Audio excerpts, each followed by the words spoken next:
The book I want to talk about right now is Smarter, Faster, Better by Charles Duhigg. Now, he is a journalist. Charles is a journalist that writes lots of different business bestsellers, The Power of Habit and others, but by far the book that makes my best business books of all time is Smarter, Faster, Better. I've recommended it to I don't know how many hundred different business people. Number one, it's incredibly entertaining. He's just a really delightful writer. But number two, it was very provoking in a good way. And so I'm going to share with you the two most important takeaways that I got. Now again, I could go back and read that book again today, and over time I've probably read it. I've read it twice, I've listened to it once, and another kind of smattering of time. So at least 3 full times through the book over the last 7 years since I first came across it. And for me, there are many ideas that it sparked, but there are two that I want to share with you today, the two that are most impactful that I take. The first one is this idea, he calls it the loci of control. It's a term from psychology. I might be spelling this wrong, but I'm going to kind of take a chance. And if I spelled it wrong, please bear with me. I know how to build companies, but I might not know how to spell. I'm not sure if it's 1C or 2. And he gave this as an example. Like we've all, as we lead different businesses, we've all been presented with a challenge.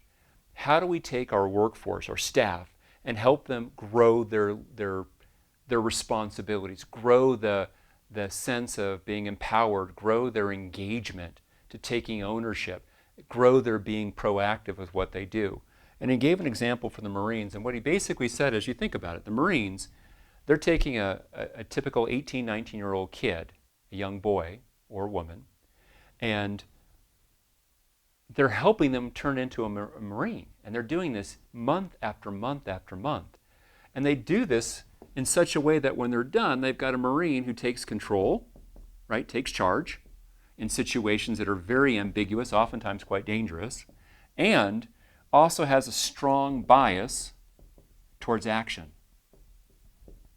And how do they do that? Well, what they do is they basically help their new Marines, these men and women, build the habit of making decisions, of being the one in charge. And they give them all kinds of experiences where they have to take action, where they have to make decisions.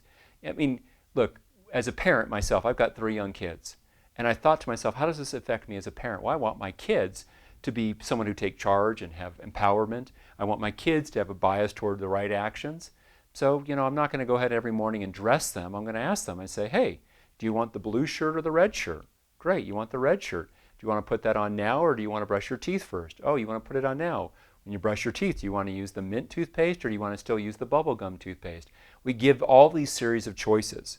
And I think one of the things that really struck me as someone who builds company is how this loci of control, of somebody who has a bias toward action, that this is a habit, that this is a skill, this is a muscle that can be developed by giving people the opportunity to make decisions. And I think what I would combine that with is an insight that someone else had shared with me, with this idea of ask people, don't tell people. And if I want to develop, like if I'm coaching a staff member and I want my team member to be better, I can coach them for result and I can coach them for capability or development. If I'm coaching for a result, I might tell them, Joe, the right way to do this is this. Cindy, the best practice is this.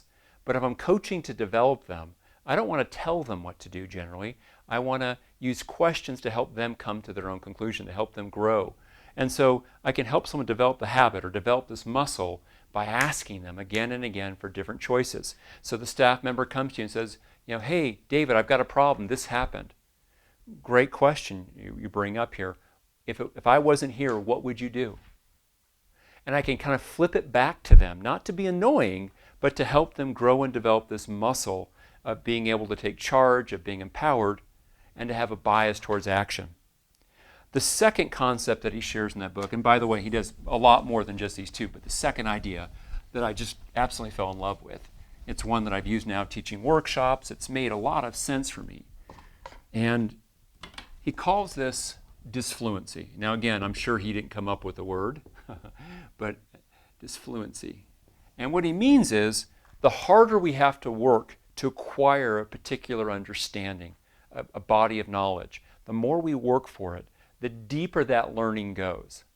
And this idea that disfluency can actually make us learn something more. Like, for example, if I held up a line of text on a page and that line of text was slightly off, where it became difficult to read, you would actually have on tests a higher retention rate. Psychologists have studied this, that your struggle to learn it pulls in more neuronal resources. Basically, you have more of your brain processing it, so your learning hooks go deeper.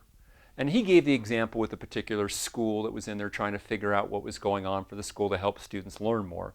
But I took it for things like, for example, in my business life, I might think, if I really want to understand our lead numbers, if I come in there and run the numbers manually before I turn it all over to the automated scorecard, if I take those numbers and process them by hand, or if I build out my Excel spreadsheet, I have a deeper learning than if all I'm doing is looking at the automated dashboard that we might have developed. The automated dashboard might give me the easy spoon-fed answers, but it's when I really have to process it hard that I understand what is this number actually telling me, and what are the limitations that I might not even notice if I just went to that superficial dashboard.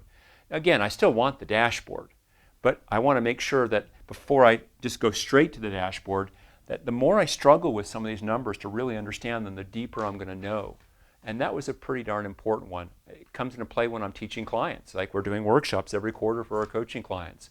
We do an advanced workshop. And I tell clients all the time, if this is a struggle for you, whether you're learning about the financial pillar of your company, or you're learning about something in the operational component of your business, or on the hiring side, that disfluency, that struggle has a real payoff in the end. That struggle has a huge payoff, because that struggle means that you're going to, on the other side of that, have a much deeper, richer understanding of whatever that is. And to me, that was a really important insight. It helped me reframe that this is not just painful struggle, but that this painful struggle is building my understanding. It's given me a richer, deeper knowledge on the other side of what these numbers actually mean, or what this concept actually means. Now I own it forever. As before, if I just went to the dashboard, I might only own it for a moment, and even then it's a superficial level. So these are two key ideas that I took from that book that really impacted me. I mean, the book's delightful. It talks in there about how the FBI used Scrum development for a software project that was about $500 million over budget and was projected not to work, and other things. I mean, there's some cool stuff with it. The writing is really interesting.